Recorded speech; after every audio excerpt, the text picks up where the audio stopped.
Hello po mga kababayan, si Dante Maravillas. So finally, as you know, kinasuhan po ng plunder case ni Trillanes si Bongo sa Kasidigong. Yan si Trillanes mga kababayan. Oh. Sabi dito sa report ng Freeman, former Senator Antonio Trillanes, the fourth files a plunder complaint against former President Rodrigo Duterte. Senator Bongo, the senator's father and brother, for nearly 7 billion worth of government infra projects to CLTG Builder, a construction firm owned by Ghost family. Inakusahan ni Trillanes si Digong at Bongo at saka yung kanyang pamilya ng violation of plundered law, Republic Act number 7080, saka yung Anti-Graft and Corrupt Practices Act and the Code of Conduct for Public Officials, o Republic Act number 6713. Trillanes also cites the 816 million joint venture between CLTG Builders and St. Gerard Construction, which is owned by embattled contractors Curly and Sara Diskaya. Ito kasi yung lumabas sa Senado. Pero matagal na po mga kababayan na nag-file si Trillanes. Pinatulog lang sa ombudsman mga kababayan ng dating ombudsman. Kasi yung dating ombudsman po, kasangga, si Martires. Ngayon, naglakas ng loob mga kababayan si Trillanes na i-refile yung kaso with additional information mula na doon sa mga nahayag sa investigasyon po ng Senate Blue Ribbon Committee. Ngayon, nagpa-prescode kanina, si Bongo. Sabi ni Bongo, to Trillanes, you are barking up the wrong tree. Kung seryoso ka talaga, bakit di mo kasuhan yung totoong mga korap talaga? Sagot ni Trillanes, siya nga yung tinutugis ko kasi siya yung mastermind. Yan ang sabi ni Trillanes kanina. Sabi ni Trillanes, I am raising it para ma-aware naman yung mga tao na grabe mangurakot itong mga taong ito, sabi ni Trillanes. Si ex-Undersecretary Bernardo, si Senator Bongo Anyan yung talaga. Sinabi sa akin ni Mayor Vico Soto, ang nasa likod ng mga diskaya sa pag-asenso nila ay si Bongo. Malinaw naman po, mga kababayan, na tumiba ng bilyon-bilyon na kontrata mula 2016. Yung paulit-ulit kong nire-replay sa inyo, yung pamilya Diskaya. Tinanong ni Senator Bato, kailan anya kayo nakakuha ng mga flood control projects? 2016 anya. Pinaulit pa, mga kababayan ni Bato kay Sara Diskaya. Sigurado ka niya, sigurado agad. 2016. Napakalinaw, mga kababayan. Control projects, kailan kayo nag-engage sa flood control projects sa DPWH? Siguro mga 2016 onwards. Please make sure of your answer. Yes po, 2016 onwards po. 2016 onwards? Yes po. Very clear man yun sa video na sinabi mo. Kahit anong gawin mo, Bongo, ito yung revelasyon. Sabi mo, noong nag-DPWH na kami. Pagtatanong mismo ni Bato. Ngayon, gusto mong i-attribute yung wealth ninyo going back noon pa sa tatay mo, nung nagsimula kayo ganon. Pero very clear, the video won't lie. Sinabi mo, noong nag-DPWH na kami. Yes po. So, kailan ba kayo nag-DPWH? Parang sometime in 2012, nag-start kami with DPWH. Can you be definite with your answer? Parang 2012? Oh, please, because you're under oath, please. Yes po. Make sure of your answers. Sometime in 2012, we started with DPWH. We started with joining biddings. Pero prior to that, we were with local government. Yung mga flood control projects, kailan kayo nag-engage sa flood control projects sa DPWH? Siguro mga 2016 onwards. Please make sure of your answer. Yes po, 2016 onwards po. 2016 onwards? Yes po. 2016 onwards. May follow-up Yes, ka sir. ba? Yeah, Okay. go ahead, sir. Go ahead. Alright. Malinaw. Kaya yung mga sinasabi kanina ni Bongo, pakinggan natin yung press con niya. Hindi po kapani-paniwala. Ito, pakinggan po ninyo. Huli, tumbukin lang po yung katotohanan. Seek the truth. Seek the truth daw, tumbukin ang katotohanan. Natumbok nga. Ito ay isa po itong diversionary tactic para ilihis ang atensyon ng taong bayan sa tunay na mga issue. Klaro naman eh. Kahapon nga lang, nabanggit ni former Governor Chavez Singson. Another diversionary tactic. Ang talamak po ngayon na korupsyon, talamak ang korupsyon ngayon sa kasalukuyang gobyerno. At ang dapat talagang panagutin, ang totoong issue. Yung presiding gobyerno ang nagkalkal ng talamak na korupsyon at malinaw doon sa testimony ni Diskaya. 2016 sila tumabo ng mga kontrata. Ito, yung presentation ni Congresswoman Luistro. Tumiba po. There. Tumabo 8 million haros. Sabi mo, yung affidavit mo pertains to the current administration. So that is the second half of 2022 until 2023, at least for those that are shown in the graph. But if you will notice, Mr. Diskaya, yung revenue mo nag-spike 2017, 2018, 2019, 2020, 2021, and even the first half of 2022. Pagkatapos pabagsak na siya, panahon na ng ating Pangulo. Huling-huli po, mga kababayan. Kaya itong press con po ni Bongo, unbelievable. Pero pakinggan natin. Yan o. Ano bang totoong issue ngayon? Iba ang flood control scandal? Mga ghost projects, mga anomalous projects, mga substandard projects. Yun naman po ang issue ngayon eh. Huwag tayong lumihis sa katotohanan. Paano lumihis na? Tumbok nga, sabi ni Trillanes. Napapansin ko, Tumbok ang mastermind. Merong gumugulo eh.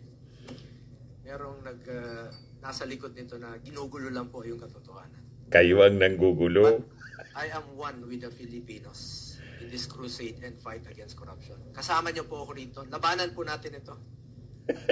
Kulong po natin ang mga kurakot at mga magnanakaw. Dapat. Sa kanina, Duterte at sa kapamilya ko, to Trillanes, you are barking at the wrong tree. Kung seryoso ka talaga, bakit di mo kasuhan yung mga totoong mga corrupt talaga? Bakit di mo kasuhan yung mga financiers mo? Yung mga contractor, alam mo yun. Kita mo na, nakailang buwan na tayo dito sa pagdidinig sa Senado. Ilang hearings na po.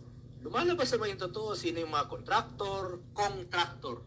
Yung talagang Ang gusto nilang imbestigahan, lalo nung chairman, mga kababayan si Marcoleta, ang gustong imbestigahan lang po, mga kababayan, 2022 hanggang 2022 onwards. Sabi ni Jinggoy, focusan niya tayo sa 2022 onwards.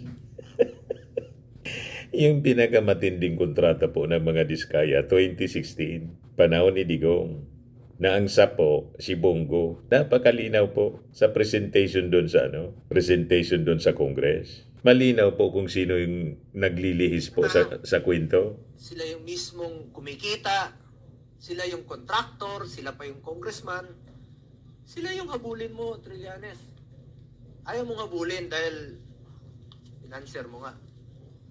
Tama yung sinabi ni Senator Bato doon na may mga financier ka. Baka nga yung ginamit mong pondong yon nanggaling pa sa flood control. Galing daw sa flood control yung pondo sa pag-imbestiga ni Trillanes. Pangalanan ninyo kung sino yung financier ni Trillanes para magkaalaman. O, di ba? O, ito yung pag-file ni Trillanes kanina. File tayo ng plunder case laban kay Duterte, kay Bongo, sa tatay ni Bongo at sa kapatid niya. Ito ay tungkol sa 7 billion pesos worth sa infrastructure projects na in-award nila Bongo at Duterte doon sa tatay at kapatid ni Bongo. At ito ang covered ito sa plunder law. 7 billion pesos ito at nagsimula ito nung mayor pa si Duterte ay dahil ng presidente. Kaya alam naman natin na magkadugtong ang bitukan ni Bongo at Duterte, kaya hindi niya pwedeng ipagkaila na hindi na-influensyahan ito. Tapos, yung senador na si Bongo, ganun din. Kahit na senador siya, siya pa rin ang nag-a-act as the alter ego of talagang siya pa rin special assistant. Kaya ito ay maliwanag na violation sa ating batas at kaya natin siya nakapot. Sir, ano po yung ebidensya natin? Ang ebidensya dito ay mga kontrata mismo galing sa DPWH. Ito po ay nakuha ko nung ako po ay senador pa. Tapos dinagdagan namin nung iba pa pang dokumento nung natapos na ako sa pagkasenador. Bawal po ito. Diba? Hindi mo pwedeng bigyan ng kontrata yung tatay at kapatid ko. Ang nakalagay sa ating batas, ang word degree of consanguinity and affinity. Pero ito first degree ito. Tatay ito at kapatid. At hindi pwedeng hindi niya pwedeng sabihin na hindi niya mapipili kamag-anak niya. Kasi hindi ito basta-basta kamag-anak. Kapatid at tatay ito. Tapos, halos 200 contracts ito. 200 contracts. Sa ng Davao hanggang sa nung sila ay presidente na. Yumak pa talaga po. So bukod pa ron, itong CLTG at saka Alfredo Builders, construction companies ng tatay at kapatid ni Bongo, undercapitalized ito, hindi sila pwede magkaroon ng mga proyekto ng mga daang bilyon. So ang ginawa nila, nagsisircumvent sila ng ating batas by having joint ventures which yung mga AAA licenses. Okay? So, bukod doon, bukod sa undercapitalized, sila ay license lang ng mga panahon na yun at kaya sila nag-joint venture. Tapos, may nakita rin tayo, sinama natin yan sa ating mga tinusulit sa media, 5 kontrata nila o malalaki na aabot ng mahigit 800 million pesos kung nag-istaya. Kaya yung sinasabi ni Bongo na hindi na kilala yung nag-istaya, ay may joint venture yung aming kapatid niya. Imposible. Tapos, paano nagkakilala itong mga ito? Diba? So yan yung mga problema ni Bongo at harapin niya pag naisap pa na po. Sir, sa former President Duterte, paano kasama din sa hospital? Okay, isa yung principal. Ang nangyari dito, yung mayor pa si Duterte, executive assistant si Bongo. Maaaring iniisip nila na hindi naman kilala itong tatay at kapatid ni Bongo that time. Pero eventually, nung nag-presidente na, nakita natin si Bongo, nakilala natin si Bongo. At halos isang tao sila. So ang pumipirma, ang nag-a-approve ay itong si Duterte, pero nasa likod niya itong si Bongo. Sir, so simula pa ng alkalde si Duterte, itong kaso na to hanggang dun sa mabuo yung 7 billion niya. Yes. 7 billion po. Simula ito noong 2018 hanggang present. Okay. At ito sana lang. Halos 200 contracts ito. Sir, bukod sa mga kontrata, ano pa pong pruweba natin to prove po na may connivance collusion na meron pong pinaburan talaga itong CLTG Builders sa Alfredo. Ano pa pong ebidensya, sir? Alam natin, di ba, special assistant si Bongo ni Duterte. Tatay niya nakakuha at kapatid niya nakakuha ng 7 billion na kontrata. Kumbaga, hindi na ito mahirapan. Di ba ang issue ngayon, sino ang politikong nasa likod ni Diskaya? Di ba? Sinasabi nila, sino yung politikong nasa likod? Darating tayo dyan, ha? Kasi makikita nyo rin kung sino yung nasa likod dyan. Pero, ito hindi ko na kailangan malaman kung sino yung nasa likod kasi atay at kapatid mismo. That is how the plunder law was defined. Pag nagbenepisyo ka, illegally, sa mga, and through a series of acts, so, ito, pati pamilya mo, kasama ka. So, pinadagdagan ba yung mga masasapa ng kaso? Ngayon binabanggit lang natin si Duterte, si Senador Bongo, yung tatay at kapatid. Meron ba mga additional DPWH officials o iba pa? Yung DPWH officials dito, yan na yung makukuha na testigo ng ombudsman. So ito yung pagkakataon nila. Kung hindi sila mag-cooperate, sila ang mga kasuhan.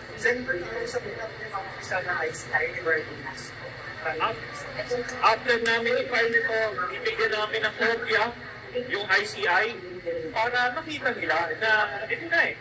Diba? Ito, diretso talaga ito. Tatay at kapatid.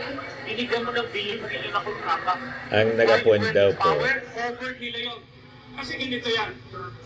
Ang nag-appoint daw kay Yusek Bernardo, si Bongo mismo, nagpa-appoint sa DPWH, sabi ni Trillanes. Hindi naman natin yung sinasabi niyan, pag yung kamag-anak mo may negosyo, hindi natin pinipigil. Tama yun.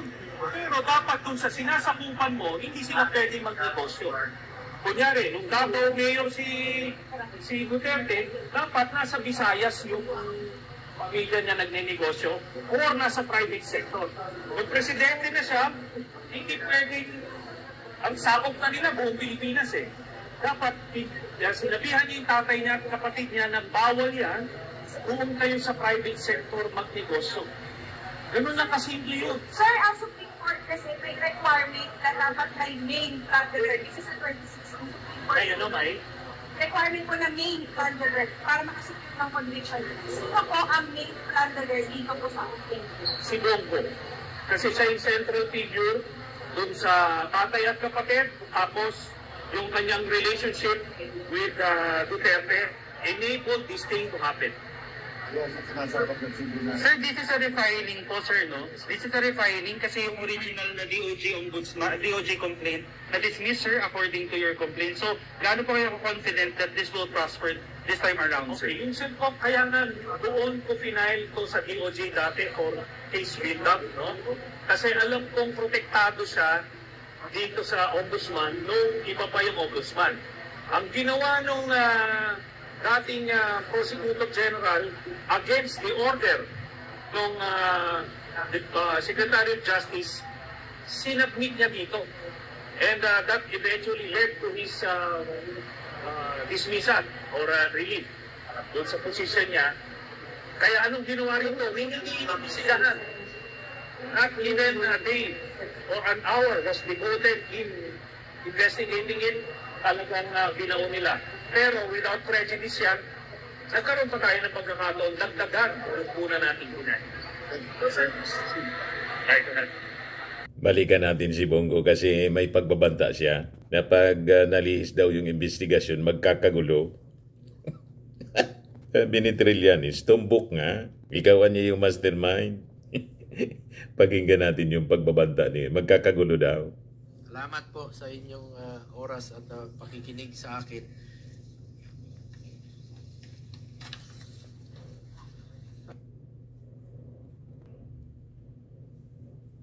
Po, pakiusap po ito. Hindi po ito pagtuturo o wala yung audio.